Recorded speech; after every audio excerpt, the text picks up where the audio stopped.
Welcome back to the Up in the Blue Seats podcast. Yes. Everything is okay. The losing streak is over. We have 2 games back in the bank. We're doing better. Everything is going to be fine, people. No ledges were jumped off of. We're all here to calm your nerves. It's myself, Andrew Harts, as your host of the podcast. And of course, we're joined by Miss Mollie Walker of the New York Post, Ranger great Brian Boyle, and look who's back, Larry Brooks. Yes, Larry, we've missed you the past couple of weeks. We're glad you're here to break down some of the latest Rangers news for us. Like I mentioned, the Rangers just coming off of that rough 4-game losing streak. It's been a rough, a little over a month here with that December 5th game that just the Rangers just been mid, nothing but mid 500 hockey. But thankfully they've gotten back Capo Caco, a huge piece to this cog. And he had a goal last night against the Kraken at the Garden. So let's get into it right now. Let's start with you first, Larry, because we haven't heard from you in a while. Again, rough stretch of games here from the Rangers, but they're back on the mend. What are you feeling about the team right now? They're still in a decent position, still in first in the East, still first in the Metro. They're still second in the East, fifth in the league. So not a lot has changed despite the rough losing streak. But have things kind of calmed down a little bit in your eyes following the win against Washington and the Kraken last night? Well, I think that their game against Seattle was their best in a while. They looked sharp, they looked crisp, they defended well. I mean, obviously Seattle's a rush team, the Rangers countered with the rush. It was an entertaining game. It was a lot of open spaces, and the Rangers actually do. The Rangers do well in that kind of a game when Zibanejad is leading the charge. And I thought Mika had one of his best games of the year last night against Seattle. I mean, he was on the puck, he was attacking, and that line generated a lot of offense. Both Mika himself and Kako on the right side. Igor has been much better the last 2 games, and he'd gone through a stretch where he was just mediocre at best. I mean, his save percentage was way down. Yes, he was asked to make too many grade A saves, but he didn't make enough of them. If you're one of the best goaltenders in the world, then you need to be there when things break down, not only when things are going well. And I think Shesterkin is an exceptionally self-aware goalie about where he is in his game, and he hasn't been happy with it. His last 2 games were better. I thought they were. I thought he made big saves at big times in both games, even though Sunday he didn't have a lot to do, but he made key saves. Against Seattle, he was challenged a bit more, and he responded. So you have, if the Rangers are going anywhere, it's going to be on with the foundation of having superior goaltending. And yes, Jonathan Quick as the backup has been outstanding, but it's Shesterkin's show. And Shesterkin's going to play the playoff games. He's going to play them all. So they need to have him be the Vezina Trophy winner. That's what they need from him. And the last couple of games, he's done that. Zibanejad line was outstanding. Of course, the Panarin, Trocheck, Lafreniere combination scored. Or actually, it was Trocheck and Panarin on the power play. But they drove offense all night. I think Kako's reinsertion into the lineup has made the lineup a little bit deeper. So they're back on track, but it's going to be a challenging road trip. I'm not concerned actually about where they are in the standings. I'm not concerned about where they are at any given moment. The entire year I think has been, where are they going to be after the trade deadline, and where are they going to be going into the playoffs? I mean, I think that's it. So I look at this. I look at this team and try and project, what do they need? What do they need to be a team that can win 16 playoff games? And so these are all building blocks to it. And I'm not sure if this is the group that's going to go into the playoffs, or if there's going to be 2 or 3 moves made, exchange. But That's that's the end game. It's not finishing first in the East. It's not finishing first in the Metro. The end game is to get to 16 in the playoffs, and that's how I am watching this season. Do they have the necessities to do that?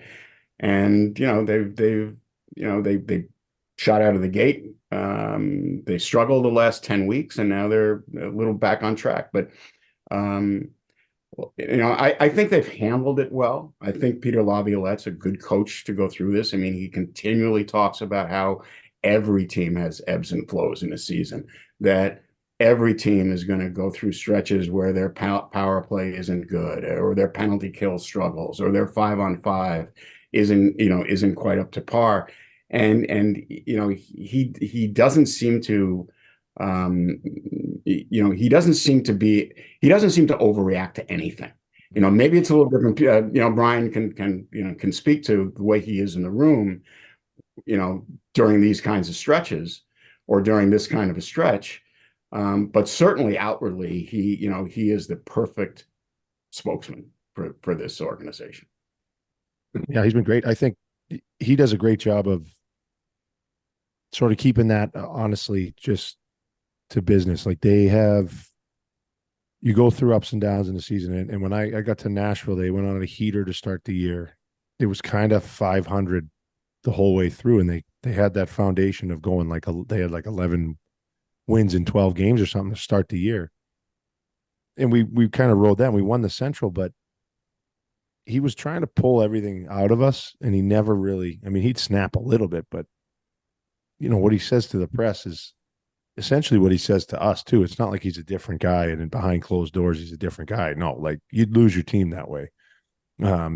So he'd say it in different words. Everyone would calm down. It's an emotional game, but he wasn't ever overly like tear you apart.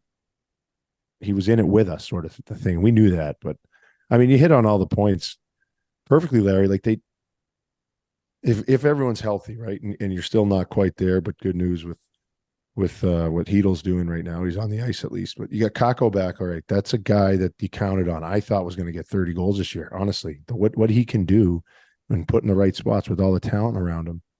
Like, we don't know yet. And I guess you don't necessarily have to know, but 2 games in, it looks pretty good.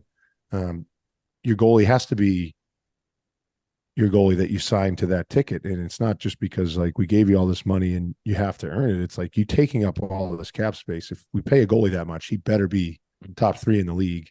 And you kind of build your team around it. So you might have to save money in other places so that you're going to need those saves. Same with Panarin when you give him all that money, but he's been as advertised. I agree with Zibanejad. He was flying. It looked like he was having fun playing hockey and he was going to be a difference maker. And you don't know what these guys are battling.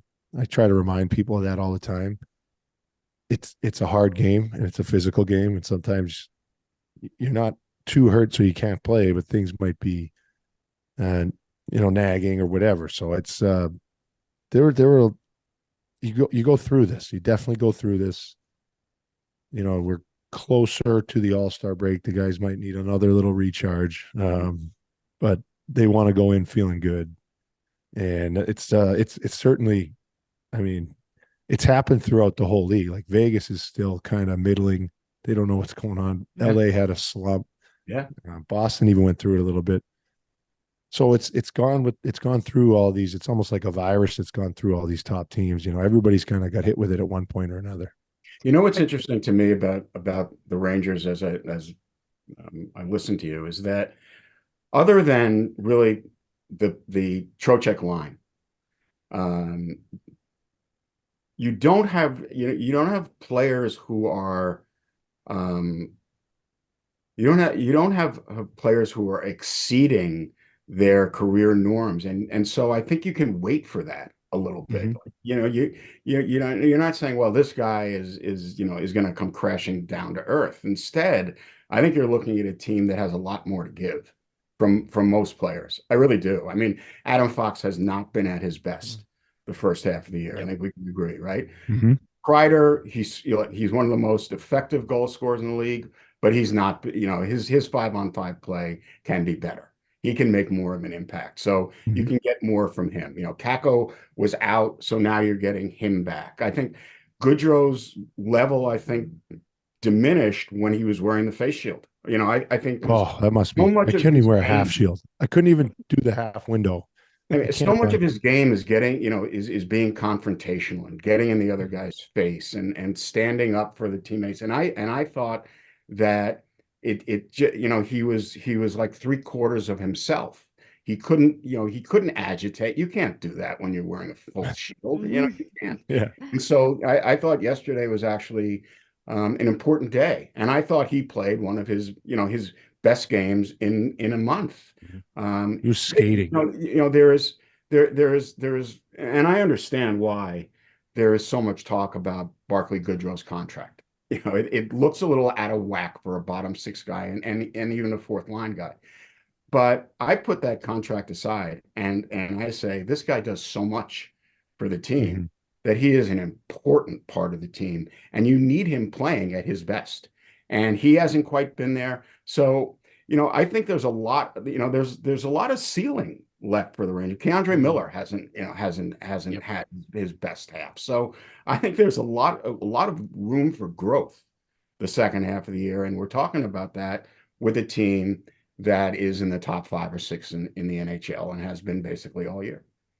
Just a note on Goodrow, his face still has a shade of green to it after spitting out some part of his jaw. I mean, just to give you an idea of where he's at in his recovery, it's actually still got a bit of a shade of green to it. But I kind of wanted to go back to what Larry was talking about with Laviolette not overreacting to anything. I also feel like he doesn't overthink anything as well. And I feel like that really showed itself in the way that he put Kaapo Kakko right back on the top line and cited, the underlying numbers were pretty good. It was just the actual results that were missing, which I think anybody that's been watching Kakko on that top line the last couple of years would say the exact same thing. But in that moment with where the team was at, that was the 100% the right thing to do. I feel like it was what the team needed at that moment. I thought it was what Kakko needed at that moment. And everybody's, oh, what about Will Cooley? Yeah. I don't think Laviolette has praised a player more than Will Cooley this season. Will Cooley knows, I'm sure of it, with the way that Laviolette talks to the players, talks to us about the players. Will Cooley knows that he's in really good standing with Laviolette. I don't think that Will Cooley is paying any second mind to getting bumped off the top line for Kaapo Kakko. So I thought it was really telling about Laviolette as a coach when he just without a doubt put Kaapo right back on that top line. And I think that that was the right move. And I think that it's going to bode well for the lineup. Yeah. When I was talking to Mika after the game and Mika goes through these stretches annually where he's not as productive 5-on-5. And I can't count the number of conversations over the years I've had with him about this. But I haven't talked to him at all about it. Like, the last 2-3 months or 6 weeks, I really haven't brought it up at all. And then after last night's game, when I talked to him, I actually told him that I intentionally had tried, leave him alone. Because I we've had the same discussion. He could probably write about it without talking about him. Right. But one of the points he made last night after the game when we were talking, and I wrote it, but the more I thought about it, it's right on point. They are plus, their goal differential, they're not scoring enough, but their goal differential is the best on the team. Yeah. Like Chris Kreider's has been on for 29 goals and 20 against. That percentage is the best on the team. Zibanejad and Kreider together have an outstanding, record, plus minus. And so he says, if the goal is to outscore the other team, keeping the puck out of the net is important too. And they have been a very reliable line in that sense. They have been. Now, and Mika deserves a ton of credit for that. Yeah. And also Zibanejad and Kreider are their first penalty kill team. Yes. And outstanding. They are. Yeah. They are. They're so good out there. So the thing is, again, it's like we talk about, or I was talking about Shesterkin. you need him to be at the level because that's what you base your team around. So, the Rangers need Kreider and Zibanejad to drive offense too, while keeping the puck out of the net. They just do. That's with the territory, right? They need to be a threat anyway. They need to get chances, and they need the top D and checking line. They need to have the focus on them. And when you do that, and you add, you add depth, or you have the Trocheck line, who's, look at the production they get, and then if a third line comes in and they can do a little bit more too, it's a net game. Like everybody eats. So if they're a threat, if they're not, and it's just kind of like, well, they're a checking line now. No, but they do. You're right. They have to drive offense, and then they got to put it in the net. Well, that was one of the things that Larry had mentioned in your article recently, that Kreider only has 3 5-on-5 goals last 21 games, 6 goals total during that span. Same thing with Mika, in a sense, where he's scored a 5-on-5 goal in only 4 games this season. This is a recurring theme that we're seeing with this team, that the 5-on-5 play needs to get better. In terms of where or how they can improve that, Brian, is that something that can be worked on in practices? Is that something that it's a game time thing? It's a strategize against your opponent. Like it kills me that this team operates so strongly with the power play, and they rely so heavily on the power play, that's kind of where their downfall was during this last stretch, where they're currently in a 3-for-18 in their last 6 games on the power play. Is that something that they can work on in practice in terms of getting better on the 5-on-5 offensively? Well, yeah, you kind of have to. You find new ways to create, and 3-for-18 they rely heavily on that. Excuse me. I coached too many games this weekend. Sending too many kids off the ice. Yeah. If they go 2 and 4 because they're 3-for-18, okay. Like, you can't, I don't think you go into a postseason being like, if our power play is good, we're winning. Like, you go in, you want everything. Yeah. If our 5-on-5 play is really good, we'll get power plays, and we have a good power play. That's good. So maybe scoring on 5-on-5 isn't like written about or talked about quite as much. But as soon as the power play dries up, it's like, well, 5-on-5, we've talked about it on the podcast last couple of weeks. It's like, we haven't really been world beaters. We're not lighting teams up. So you need more 5-on-5, and there are ways to work at it. And there's different sort of, I don't want to call it like a scheme or anything, but you try as a line, you get together as a group of forwards, you get together, and forwards and D. These are all meetings you have, and we have meetings every day as players. Every single day, I'm watching some video. And I've never heard the Rangers talk about their meetings more than they have this year. I'll just say that, since they had to, right? That was part of the whole. No, I mean, I'm sure they've had Yeah. them for sure, but in terms of like talking about the contents of the meetings and the effectiveness of the meetings, Yeah. it is quite funny how many of them cite the meetings with the coaching staff this year than they have in previous years. Just a little tidbit. I think it's very interesting. It makes sense, doesn't surprise me, but also in finishing, there's an art to finishing. There's an art to the guy that gets all these chances and can't put it in. Like, that was me in high school and even in college. And then when my chances went down and I learned from these older guys how to score, all you got to do is put it past the goalie. It doesn't have to be the hardest. You have to have some deception. Like, my ice time went down as my career went on, but I would score. Like, I would score at like the same rate for the last maybe decade I played. And I remember 2 years in New York, I had like 8 goals combined, and I was getting chances. And the year before, I didn't even have that many. I was like, why can't it go in? So there's a little mental. Yeah, but then you had the year where you led the team, and you were leading the team in goal scoring, like for the first 2/3 of the season, right? Yeah, we had some injuries, and we didn't score a lot of goals either. But that's it was going in. The next year, they weren't going in, and it was kind of like I was listening to people be like, "Well, he's going to fall off a cliff. He can't keep this up," and I believed it almost. And then I got back to had another year with 18. Had playing 4th line minutes. It's not that hard. You do what Kreids does. You go stand there for a little while. Just pick a guy and be like, "You just stand in front. We're going to throw it at the goalie's feet. See what happens. Maybe get in a fight." different things happen to bring you up, and that's how you can kind of manufacture the offense, a little ground and pound game. I also think it's worth noting that during this rough stretch, if you will, and in particular that 4-game losing streak, they had put up 40 plus shots in 3 of those 4 games. Like it's not like the chances weren't there. It wasn't like they weren't actually generating opportunities, because it's actually quite the opposite. It was in abundance. It just wasn't falling. And sometimes they don't fall. So that goes back to the ebbs and flows of a season. But I mean, to put up 40 plus shots in 3 out of 4 games, that's a lot. That doesn't happen so often, unless, there are some teams that are just serious high volume shot teams. But I thought that was a pretty interesting underlying note to this. You know who could help? Go to Benny. Go talk to Benny. I used to talk to goalie coaches all the time. I learned so much. This is what goalies do. So it's like, well, where do I have to put it then? Right. And you learn different tricks, because if the chances are great, that's like 1 or 2 games. You're like, well, at least, the chances are coming, it's going to go in. But if you're not scoring 5-on-5 for a couple months, you got to try a new approach, work on things. Larry, you think Allaire could go in the Hall of Fame? I think he should, without a doubt. And as with his brother. I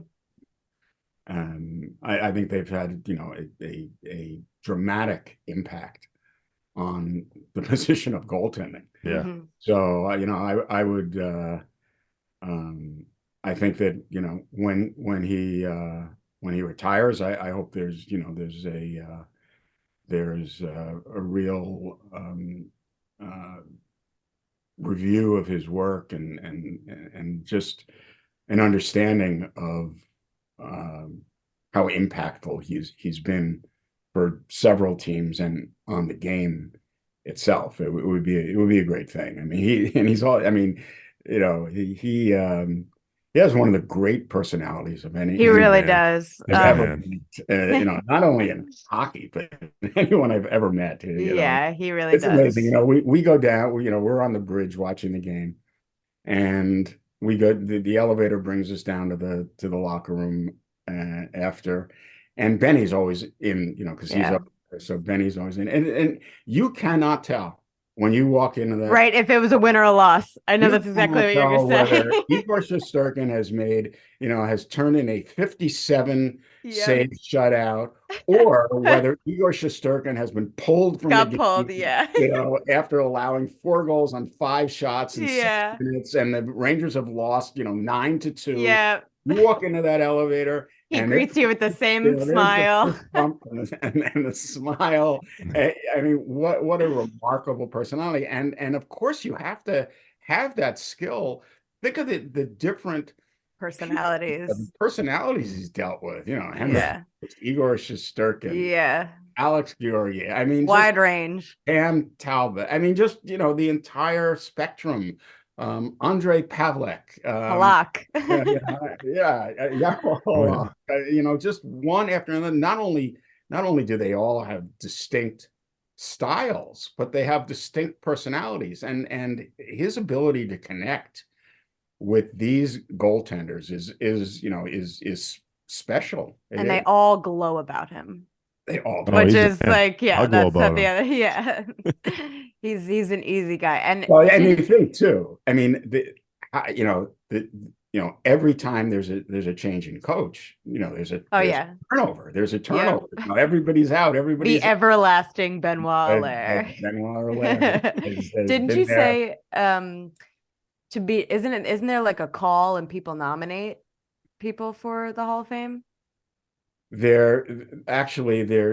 think there is a process that's the way it's done with the media people. There is a process, I think, where you can actually nominate a player, nominate a coach, player, builder, by sending a letter or an application. So right. I'm sure somebody will. No, it's interesting. The Hall of Fame is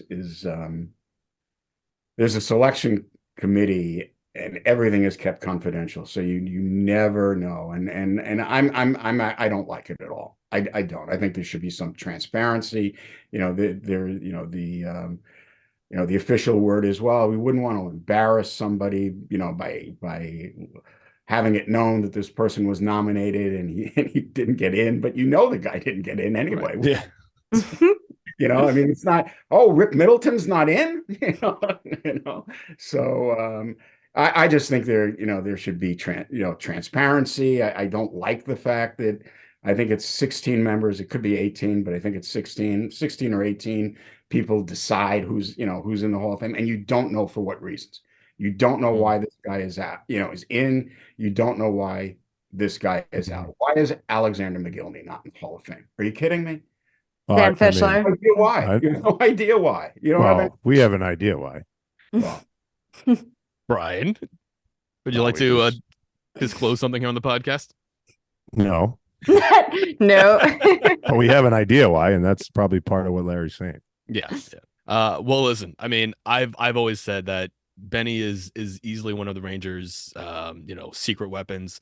I think that secret is kind of out now, especially, the way that Hank glowed about Benoit, and the way that the rest of, Ranger goalies that do work with him and what he's able to do.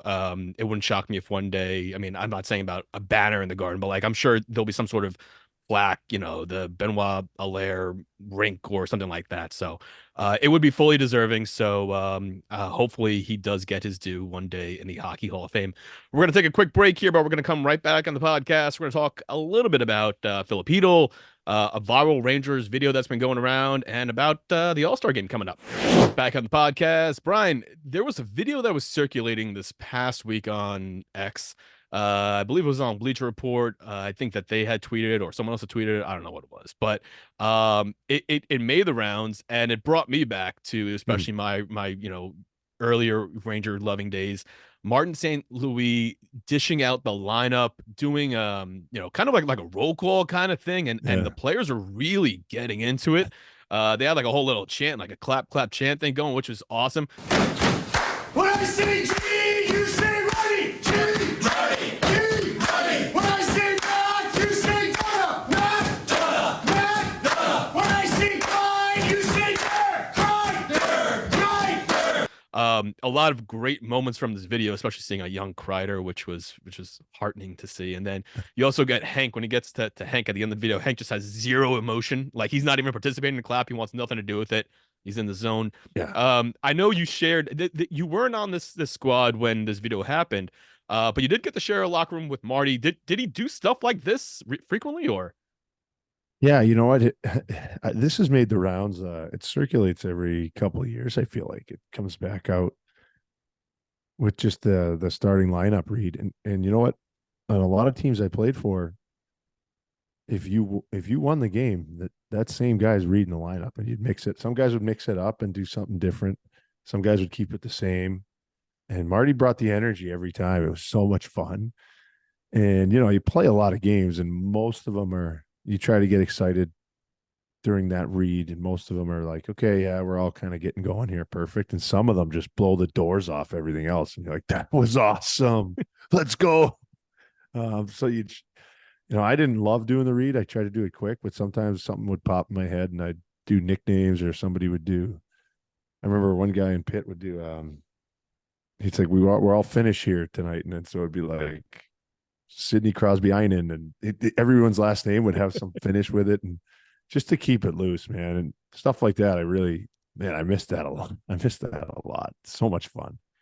It's things like that. I at least from a fan aspect of it, do those things kind of tie you guys together a little bit more? I mean, obviously everyone wants to be in the starting lineup. Everyone wants to be, named off the top like that. Not everybody wants to be in the starting lineup. Not everybody. Okay. No, even the guys who start a lot of games would rather go out second shift, get the vibe, see what's going on. You don't want to start it off. You're going to play a lot. Like, you want to play all the time, but necessarily that starting, some guys don't love it, believe it or not. Is that just like, you rather see the guys out there first and kind of get their vibe, and then be like, all right, cool. Yeah, it could be that. Got it. Okay. Yeah, it could be that. It's a great video to see. If no one has seen it yet, definitely check it out. Especially in like that locker room seemed like it was relatively lively. That is, from a fan's perspective, the Rangers always kind of give off a little bit of like a businessy vibe to them, kind of like the Yankees had that vibe.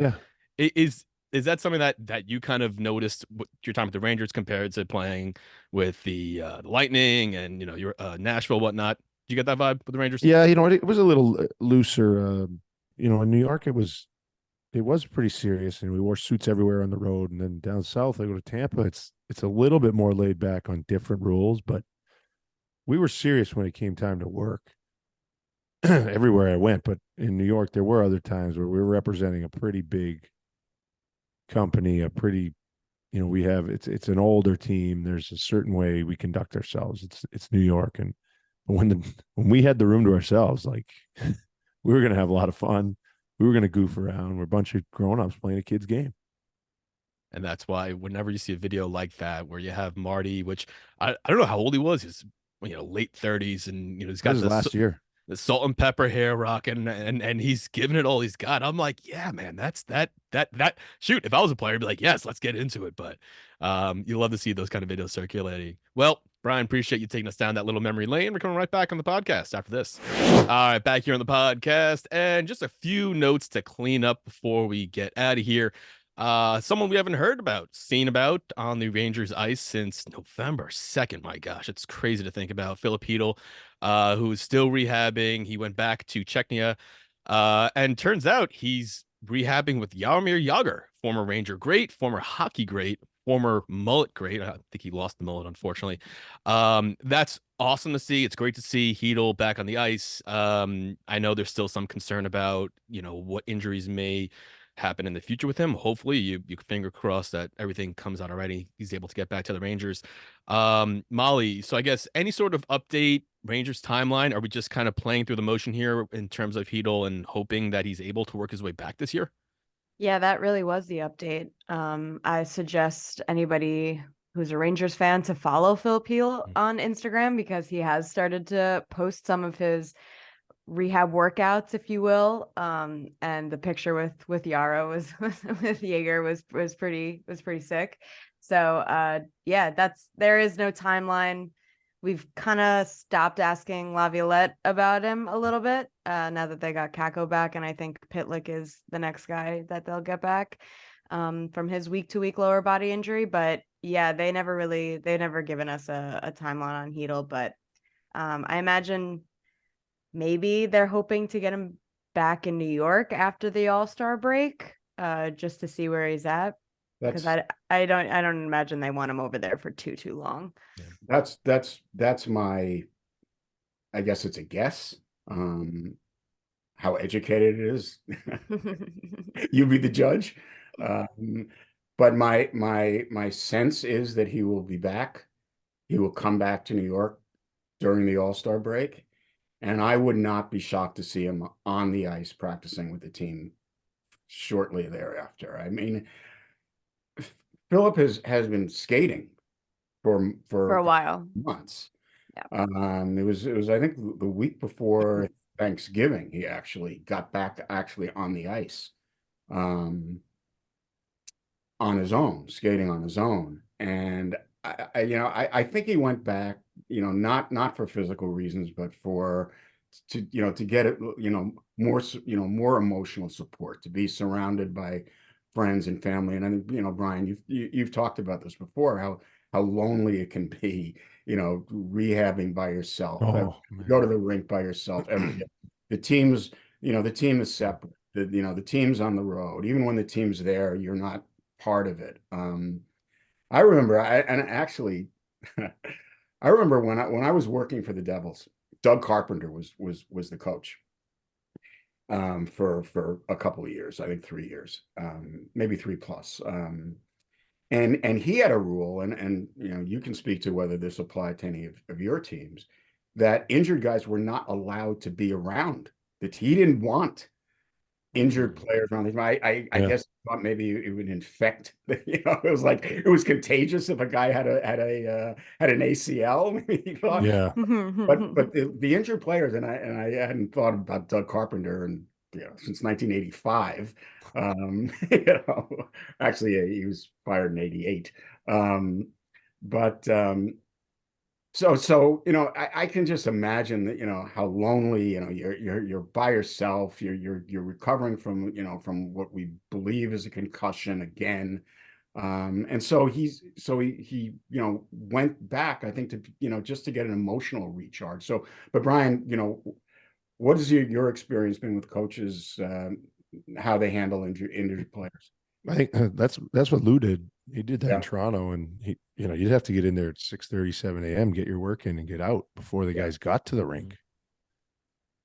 I I get the distraction thing, but what are we doing? Like, you're part of a club, like you're part of a team, and everybody puts things on the line and gets injured. And I remember I went to Torts. I was injured. I hurt my knee, and I wasn't having a good year at all. And we went on the road, and I was like, I'm coming, right? And the trainer was like, no, usually we don't go. I'm like, I've never not gone on a road trip. I'm coming. Mm-hmm. He's like, well, you're not skating, so we're going to leave you here. I'm like, I'm coming on the road trip. I went to Carolina. Not a whole lot to do. I was about to like, say, wow, that was big of you. no, I'm going to every meeting. I'm going to every, and we clinched. That's when Callie scored a goal. I was out with an injury. I think Stalzy was hurt too. Yeah. That's when they dressed the three Stahl brothers on Carolina. Oh, yeah. Mark was out with a concussion. Right. That was the 12-13 season. Yeah. Yeah. And I'm on the bike just getting rinsed by Reggie Grant, like absolutely bent over on this thing. And Torts was great about having me on that trip. And I'm like, I'm playing game one. And he's like, what? I'm like, I'm gonna be ready for game one. It's up to you to play me, but I'm playing game one. Yeah. And he's like, good. And we just clinched, and I was still on the bike. I would ride that thing for like an hour and a half. I would not stop. Yeah. And I did not play game one. I played game two though. I did not play game one. No, Rammer wouldn't let me. He wouldn't let me play. Rammer wouldn't let me skate. I ended up putting my skates on by myself at the practice rink, and I skated. And I see I can practice, so I went down and I played game two. But I was just like, I was there. I was going. Yeah. And he was fine with it. Like, he was great with it. I wasn't gonna cause distractions, but I was like, what the hell am I gonna do in my apartment? Right. In New York. I'm not like, we're getting ready for the playoffs. It's late in the year. I'm not going out. I'm not like, right. I want to be with the guys. And that was, I mean, a lot of that was our team too. We were very close. But yeah, I can see if it's like a lot of injuries in a row and you're not really haven't played in a while and you want to just go back. I can see that side of it too. When it's a longer term thing. Mine was a couple of weeks, but whatever's best for him, they're going to try to do, and they probably communicate that with him. Now, listen, for me, I'm not reporting on the team every day. I don't really pay much attention to where he's at until he's practicing with the team. So hopefully that happens soon. And they're checking all the boxes. They're going to do it right for him. Well, the uncertainty over Filip has almost has put a roadblock into any decisions that Chris Drury might want to make, because you don't know. Right. Do you have Filip Chytil? What is the cap situation? If he's not playing, they have an extra $4+ million to go out and restructure their team. If he's back, then you have Chytil, but you don't have the space. So I don't. So again, when I talked about how I look at this and just try and project what they're going to be in, when the playoffs start and what they're going to look like after the trade deadline, there's no way to know unless the status of Filip Chytil. Is he going to be their third line center? Are they going to build a third scoring line around him? Is he going to stay healthy? And, I was thinking, like, the trepidation about, well, is he going to make it through? Is he going to make it through? That's the other part. That I'm worried about personally. Yeah, I think everyone is. Yeah, you are. I was thinking too. Mark Stahl went through, and you mentioned Mark.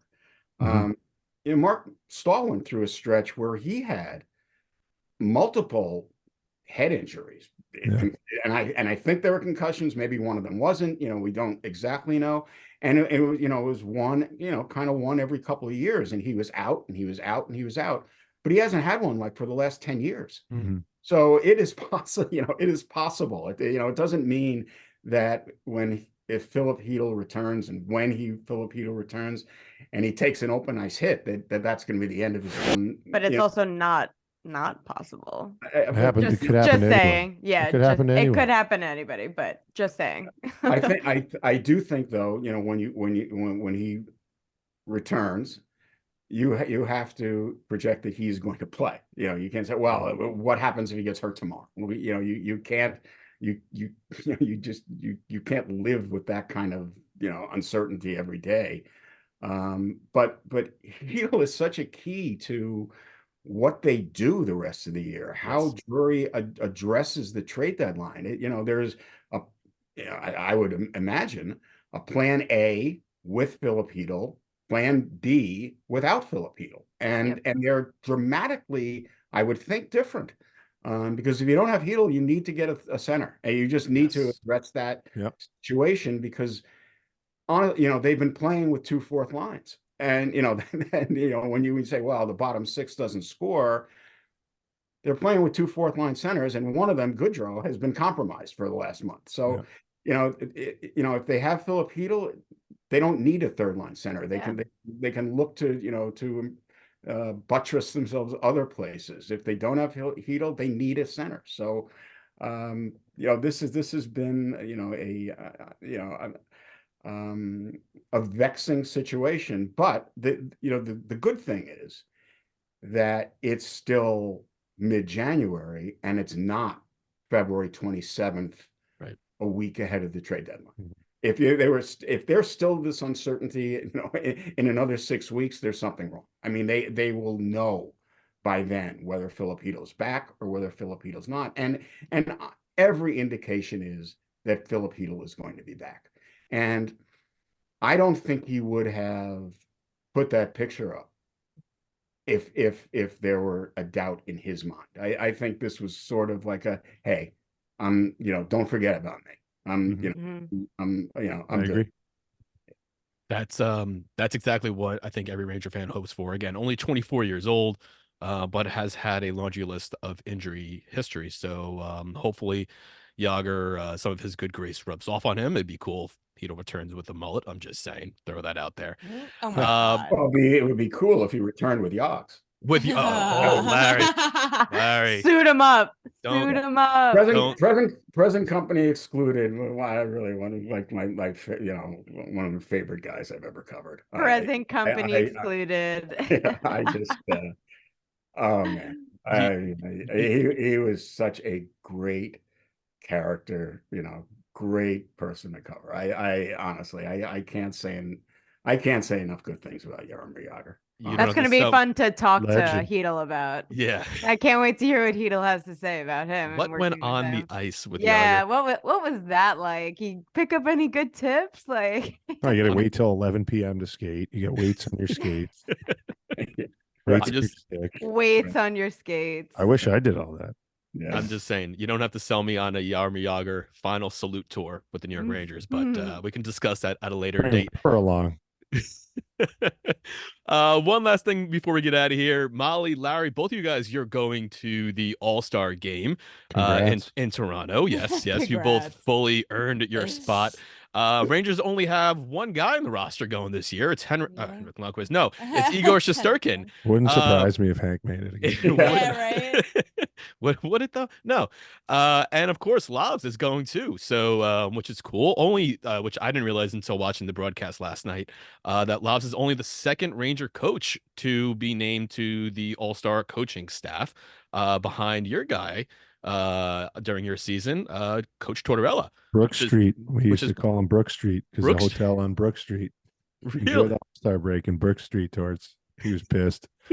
He was pissed. Did he not want to go? I mean, it's an honor to go, I'm sure, but like, I can't imagine Torts being like, "Yes, I'm going to the All-Star game." No, he's like, "What am I going to do?" Wasn't it? Wait, wasn't it? He can't coach him like he wants to coach. Right. Wasn't it Brad Marchand that was like, yeah, after they announced that it was going to be Toronto, they were like, he said something like, yeah, don't expect to see a lot of good guys go or something like that. Oh, yeah. And he did say that. Put it somewhere sunny and guys will go. Right. Stop That's putting what it in he- Canada. No one that's wants to what- go there. That's what he was getting at. That's such a Brad Marchand comment. It was They had so it in funny. Vegas a few years back where they were doing the trick shots on like Yes. the Bellagio. That was Yeah, just yeah. pretty That was cool. Yeah. and that was Trevor Zegras's that was the craziest goal I've ever seen Yeah. live, where Yeah.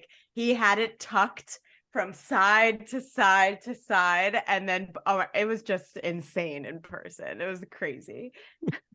Well, I mean, it's always Win a fun. I feel like game. the All-Star game.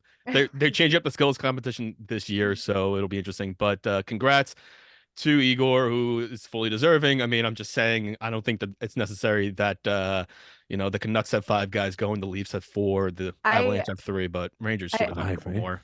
I also think, isn't this Laviolette's 4th time? And I think that's like Is it a his record. 4th time? It's his 4th time, and I'm pretty sure it's a record amongst active coaches or something of that degree. Who votes on that, by the way? Like is that It's decided by Standings. Well, it's decided by the standings. Oh, I didn't know at that. least for the Okay. coach. Yeah, for the coach. But yeah, so I found that to be a pretty interesting and telling stat about Laviolette. I don't remember. And I don't I remember. also- Sorry. I also feel like Vincent Trocheck should have Troche should have been 100%. gotten a nod, but that's all I'll say about that. Well, yeah. Well, Artemi obviously would have. Well, yeah, we know he can't. Right. Yeah. He can't, and no, there's no doubt about Trocheck's worthiness. He's been exceptional the entire year. But I was gonna say I don't remember which coach it was, but going into the final game of the first half of the season, which was going to determine who the All-Star coach was, I'm pretty sure the coach was hoping the Rangers would lose that night, so he wouldn't have to go. I have to go now to the All-Star game. Yeah. But the other thing too is back.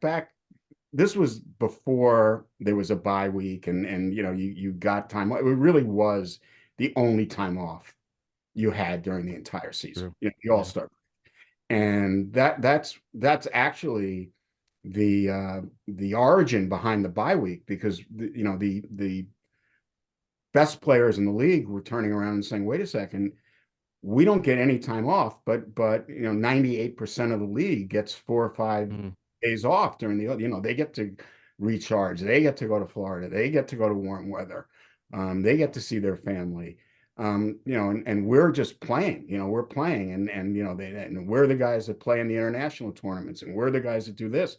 We need some time off." So that was the basis for the bye week. Well, the only saving grace in my mind for the Rangers is that you don't have multiple guys going and possibly getting hurt. Igor, I know he's the one guy you don't want, but I feel like usually in the All-Star game, guys take it easy on the goalie. So that's at least the one saving grace. The other saving grace is that we don't have to see any Rangers wearing those ridiculously ugly jerseys that they put out that are just they look like the Dorito bags. Like I saw someone put a comparison. So at least we can all save our $180, $200. They look awful. Brian's got one of those, which looks a lot better behind him, which we're going to save this for next week. We're going to do a little weekly tease here. We're going to hear about Brian's All-Star game experience on next week's episode, but you can see he's teasing the jersey in the background. But as always, Larry, we're so glad to have you back on the show. Thank you for coming on. We'll talk to you. If we don't talk to you before the All-Star break, have a great time in Toronto, and we'll talk to you then, all right? All right, sounds good. And now it's time for the first installment of Boyle-ing Point. Boiler, what is boiling your point today? I think it's funny that the NHL Network has one of these too, by the way. And now I got it here, and we get, I'm really not that upset all the time, but let's just talk about youth hockey and where it's going, and club level youth hockey. I just want everyone to understand that if your child is 7, 8, 9, 10 years old, how many goals and assists they have doesn't really matter, especially if they're every game. Conspiring with your buddies to be on a super team to go blow the doors off everyone else doesn't really make a lot of sense to me.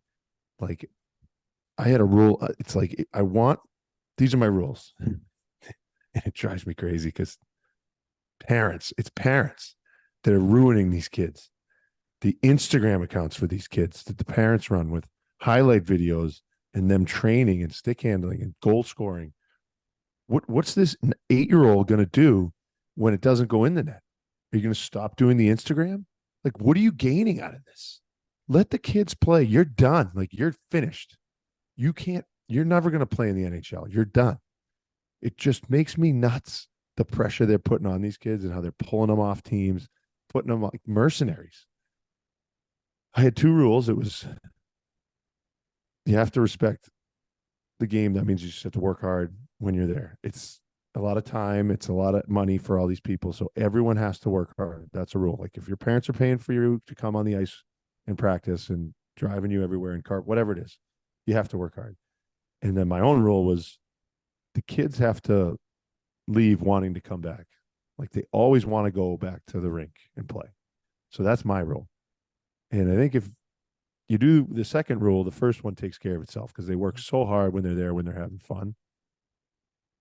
If you try to, like, I don't know, they're so young, and these kids, like, there's examples of kids, like, they finally made a rule in our league, which is great. You can't take more than 1 kid from another team, so they can't really load up. But there's all this, like, posturing and calls and phone calls and politics involved. And, like, I'm trying to teach my kid multiplication here. We're not, like, it's too much. So, like, if you give them enough ice and they're in a competitive league, that's it. Tell them you love watching them play. Give them a pat on the back. Go buy them a soda or whatever, and then, like, go about your day after that. Teach them to be good kids. Don't teach them to just run off if your team's not going to the championship and load up and bully other teams. Like, make them better. Drives me crazy. And if a kid's leaving your team and you know it, if it's for a different reason than he just wants to whatever, you can't, like, bench the 8-year-old kid. Like, the kid's got to play. There's one example of this guy's leaving a team because there's a team that's like 30 miles closer to his house, and he's getting, like, alienated right now. The 8-year-old, I'm like, it drives me nuts. It's youth hockey. They're 8 years old. It's mites. This is mites. So anyways, that's be kind to one another, for crying out loud, and their kids. Remember that. And that'll put a bow on episode 141 of Up in the Blue Seats, our Rangers podcast from the New York Post. Before we get out of here, we're going to dish out some stars as always. Molly, ladies first. Who you got this week? I'm gonna go the easy route and just say Capo Caco making his way back to the lineup. Seems to have had a great attitude the whole time. Talked about how difficult it was to watch from the stands, and I think this is gonna be good for him. I like that Laviolette put him right on the first line again, and I think it's a big opportunity for him. Way to stabilize that top line, especially Mika saying after the game, his face kind of said a lot when he was coming in for the hug, which you could tell how much the guys missed him. So great to see Kako back. Boiler, what you got? Number 2. Coach should be in Toronto, but I'm sure he's going somewhere warm, work on that tan, that lovely Italian skin he's got. So, but shout out Troach. He's just chugging along, man. Just every game brings such a huge piece to that team. I love Trochi. Go on. I think Trochi's going to be the jersey pickup this year, depending on what the stadium series or whatever the outdoor series it's called. I think that's going to be the sweater pickup for me. You and my mom both. There you go. Me and Mama Walker will proudly do a fashion display. Number 3 star, I'm going to go with the Trubas. Congratulations on Axel Trouba. That is, you want to talk about a name that goes hard? That name goes hard. That sounds like a future hockey player right there. It Axel. does. It does. The only other Axel I know is Axel Rose. I'm not sure if any other Axels come to mind for you guys. I'm not sure, but congratulations to them. Glad to see you. There's a couple I don't. Oh yeah. Popular. Okay. Popular kid name now. Yeah. I like it. Is it really? Oh yeah. Listen, in the hockey Rose, world, anyway, there's a couple of hockey players that have Axels. We got a lot of Axel Rose, Guns N' Roses. And now so do the Trubas. And now the Trubas too. Yeah. Good stuff. Congrats. Listen, so we're glad to hear. Congrats to them. Glad to hear the pop's doing well, mom's doing well, baby's doing well. And we wish the best for them. All right, well, we're gonna get out of here. As always, thanks to Jake Brown for helping to produce the show. Catch up on all episodes of the podcast on Apple Pods, Spotify, wherever you get your podcasts. If you're watching right now on the New York Post Sports YouTube page, give us a thumbs up, give us a comment below. Who got the snub from the All-Star game? I mean, pretty much everyone on the Rangers in my mind, but you can let us know below who do you think got the true snub. Obviously Troche did, but we can discuss that from there going on later. You can follow up on You can follow us on Twitter, X, at Miss Mollie Walker. That's 2 E's, 2 R's, at Brian Browse 22. Myself, Andrew Harts, with no E. For Brian Boyle, Larry Brooks, Mollie Walker, I'm Andrew Harts. Thank you, as always, for listening and watching to the show. We'll talk to you next week. Later.